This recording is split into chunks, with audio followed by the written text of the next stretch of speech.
یہ نور ایسا ہے کہ قیامت تک لوگ اس سے فیض پاتے رہے۔ سرکار غوث اعظم رضی اللہ تعالیٰ نے اپنا خرقہ مبارک اتار کر کے رکھ دیا اور حضرت عبدالرزاق رضی اللہ تعالیٰ عنہ کو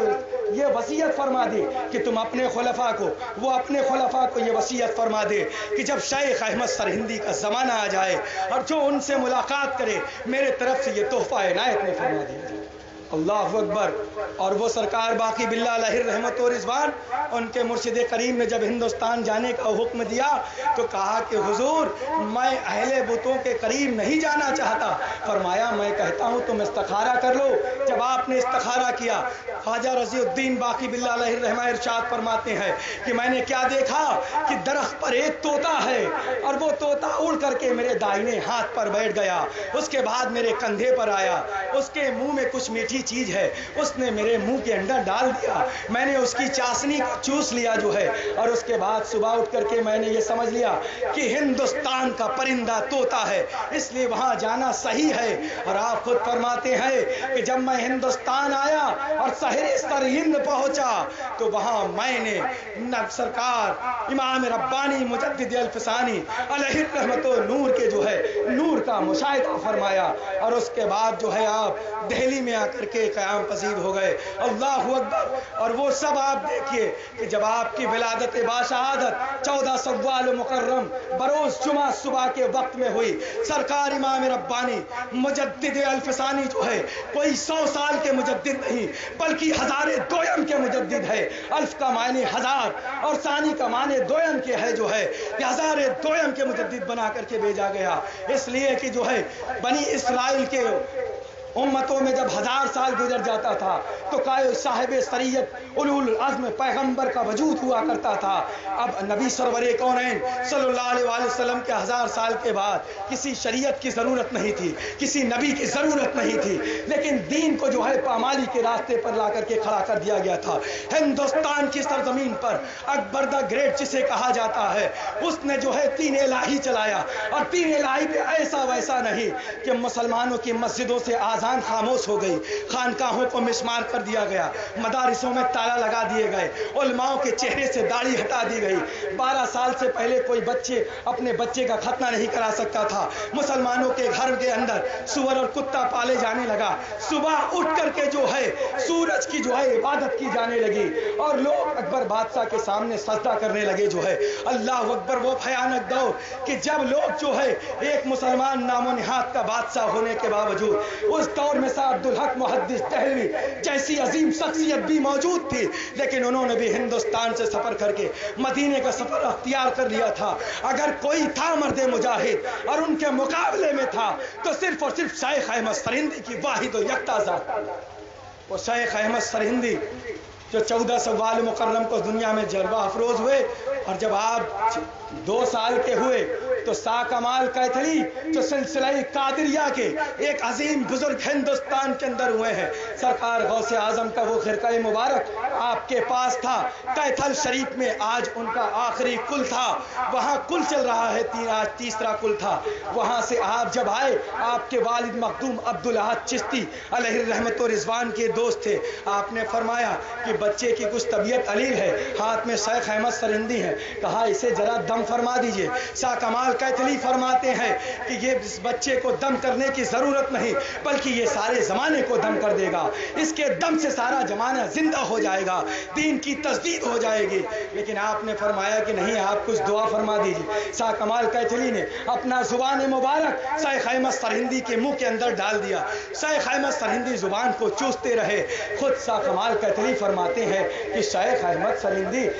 سب نسبتیں آپ ہی لے لیں گے یا میری اولادوں کے لیے بھی جو ہے آپ ایسا کریں گے۔ اللہ اکبر۔ ذرا آپ یہ سوچئے کہ جو ہے کہ شاہ کمال کیتھلی علیہ رحمت و رضوان ان کی دنیا سے رخصتی کے بعد جو ہے زمانہ گزرتا رہا، آپ کے پوتے شاہ سکندر وہ خرقہ کے مالک ہو گئے جو ہے۔ شیخ احمد سرہندی رضی اللہ تعالیٰ عنہ نے تجدیدی کارنامہ ایسا کر دیا کہ آپ نے ہی سب سے پہلے اس دین الہی کو اس طرح نیست و نابود کر دیا کہ شاعر کیا خوب کہتا ہے، دین اکبر کو جس نے فنا کر دیا اس مجدد کی قوت پر لاکھوں سلام۔ ہر مذہب کے ماننے والے دنیا میں ہیں، لیکن اکبر نے جس مذہب کو جو ہے بنیاد ڈالی تھی، آج ایک بھی فرد لا کر کے آپ نہیں دکھا سکتے۔ اس روح زمین پر کوئی نہیں کہہ سکتا کہ میں دین الہی کا ماننے والا ہوں۔ سرکار امام ربانی مجدد الفسانی نے اسلام کی ایسی پاسبانی کی ہے، اس اسلام کے چمن کو سینچا ہے جس بندر زمین پر سرکار غریب نواز علیہ الرحمٰن نے محنت و مشقت کر کے جو ہے اسلام کا چہچہاتا اور لہلاتا ہوا چمن دیا تھا۔ جب اس میں کیڑے مکوڑے نے لگ کر کے جو ہے اس چمن کو برباد کرنا شروع کر دیا، تو سرکار سرکار شیخ احمد سرہندی نے جو ہے ان کا صفایا کر کے جو ہے دین کی تجدید کر کے جو ہے ہمیں اس دین کو وراثت میں دے دیا جو ہے، اور آپ نے دین الہی کو مسمار کر دیا۔ کوئی دین الہی کا ماننے اور جاننے والا نہیں ہے۔ ذرا آپ سوچئے کہ جب اکبر کا دور ختم ہو گیا، جہانگیر بادشاہ ہوا، جہانگیر نے جو ہے آپ کے ایک مکتوب کا غلط مطلب نکالا۔ ابو فضل اور فیضی جو دو مردود عالم اس وقت کے جو تھے گمراہ تھے، جو رافضیوں کے حصے کے تھے، انہوں نے کہا کہ ایک مکتوب شیخ احمد سرہندی نے لکھا ہے، جس میں لکھتے ہیں کہ میرا مقام صحابہ سے بلند ہے۔ معاذ اللہ، آپ نے ایسا نہیں لکھا تھا، بلکہ آپ نے مکتوبات امام ربانی میں لکھا کہ میں ایک رات جو ہے سیر کرتا ہوا چلا تو جو ہے تابعین کے مقام سے آگے گیا، اس کے بعد صحابہ کے مقام سے آگے گیا، اس کے بعد میں انبیاء علیہ السلام کے مقام تک پہنچا، اور میں نے وہاں جا کر کے دیکھا کہ ایک ایک چبوترے بنے ہوئے تھے، کسی پر حضرت ابراہیم علیہ السلام ہے، کہیں حضرت موسیٰ علیہ السلام ہے، جو سب سے بلند و بالا چبوترا تھا اس پر رحمت للعالمین کا چبوترا تھا۔ لہٰذا آپ کا یہ مقصد تھا، لیکن اسے غلط بیانی کی گئی کہ صحابہ سے افضل اپنے آپ کو بتاتے ہیں۔ اللہ اکبر! جب جہانگیر کی دربار میں آپ کو طلب کیا گیا تو آپ جہانگیر کے دربار میں جب پہنچے تو جہانگیر نے کہا سجدہ تعظیمی کیجئے۔ آپ نے فرمایا کہ شیخ احمد سرہندی کا سر اللہ کے سوا کسی کے آگے نہیں جھکتا ہے تو تیرے سامنے بھی نہیں جھک سکتا ہے۔ اس نے جلادوں کو بلایا اور کہا کہ جو ہے شیخ احمد سرہندی کا سر میری طرف چنبش دے دو تو میں سجدہ تعظیمی مان لوں گا۔ دو جلاد لگے رہے، آپ کے سروں کو چنبش دینا چاہتے تھے،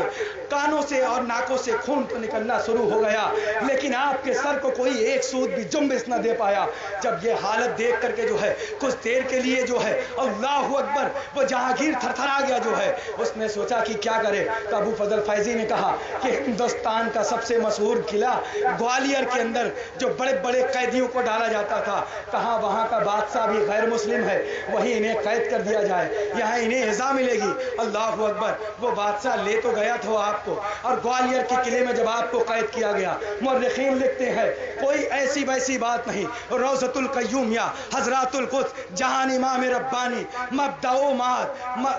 اور معارف لدنیا، اس کے بعد لطائف المدینہ، تمام کتابوں کے حوالے سے ملتا ہے کہ 4000 قیدی اس گوالیار کے قلعے کے اندر موجود تھے۔ جب شیخ احمد سرہندی 1 سال تک مسلسل اسی کے اندر رہے، اب ان قیدیوں کے اندر کوئی ظالم نہیں ہے، کوئی زانی نہیں ہے، کوئی جو ہے بدبخت نہیں ہے، بلکہ کوئی حافظ قرآن ہے، کوئی قاری قرآن ہے، کوئی ولایت صغریٰ کی منزل پر ہے، کوئی ولایت کبریٰ کی منزل پر ہے، کوئی کتب ہے، کوئی ابدال ہے۔ 4000 کے اندر عالم یہ ہوا کہ سرکار امام ربانی نے اسی جیل کے اندر پہلی مرتبہ تراویح کی نماز پڑھائی، جیلر بھی نمازی ہو گیا، خانسامہ بھی نمازی ہو گیا، ہر کوئی اس میں غیر مسلم تھا، سب کے سب اسلام سے بھی مصرف ہے اور اسلام کے چاہنے اور ماننے والے لوگ ہیں۔ جب مہابت خان کو یہ بات پتہ چلی، جو حضرت امام ربانی کا مرید تھا، دکن کے محاذ سے چلا اور چلنے کے بعد ضلع کنگاڑا